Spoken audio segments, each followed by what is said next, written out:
Lessons from the Chinese in personal name branding. So the Chinese, if you notice, in most Western countries like the US or the UK, they have a Chinese name, which is usually on their official documents and passports. And then they have a name like David or Tony or whatever it is. So like they sound, and it's easier to tell that it sounds normal. And I'm guessing they've done some research which says that ethnic names get less selected for jobs, promotions, etc. Right? So if you can't pronounce the name, you're going to be less likely to promote that person or hire that person. And there's various researches.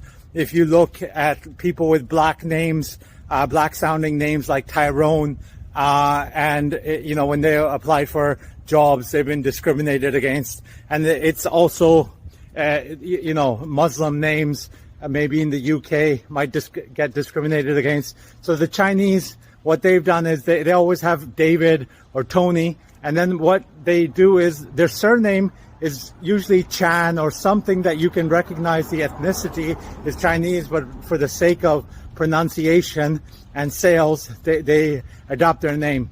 I run a company, and most of our staff is in Pakistan, and I don't know what to do about that, the name things. What we do is we make the names easier for the clients. So for instance, our chief operating officer is called Bismillah Shanwari, and like the client, he was an Australian guy who couldn't say Bismillah, like he couldn't pronounce it. So we shortened, and he started calling him Bis. So we just made his brand Bis Shanwari, So my name, Amir, is actually pronounced Amir in Pakistan. But when I moved to the US when I was young, I said my name's Amir, and people didn't have that an sound, which is an Arabic character. So they called me Amir, right? So they call me Amir. It's Amir Khan, Amir in the West. So I became Amir. I kind of like it because it represents richness and leader. And so basically, a name can be an important thing in your brand. If you have a long and unpronounceable name, although you might have historical ties with it, you might lose it.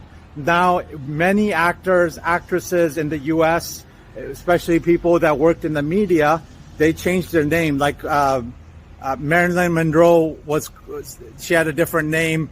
Jon Stewart had a different name. It was a bit more Jewish sounding, and he made it Jon Stewart. And so a name is a part of your brand. And so just be conscious of that. I'm not saying change it. I'm not saying, hide your ethnicity. Make your own decisions, but do remember that they have a financial impact. And my son, when it came to naming him, I thought, should I give him a Western name like Adam, and which is in both cultures. I ended up giving him my ethnicity name, like something from the East, Ayan. And because that I don't know, even though I'm a wealth creation teacher, I was like, he's probably going to make more money if he has a Western sounding name, but I wanted him to do some good for the ethnicity and break down barriers as well. So a lot of people, like in the States, black people do want to call their kids Tyrone or something they're proud of. People in London do want to call, the most popular name in the UK is Mohammed, even though Mohammed will get you discriminated against in many, many jobs, but people are proud of their religion, they're proud of their ethnicity, and that's the way. I'm not saying there's a right or wrong way, but I'm just making you aware of it. And then, as I said, the Chinese, they have their own name, and that's they have a Western and a Chinese name. So we should also learn from them, because that country has lifted the most people out of poverty in the shortest amount of time ever in history. Like hundreds of millions of people have been lifted out of poverty in the last couple of decades.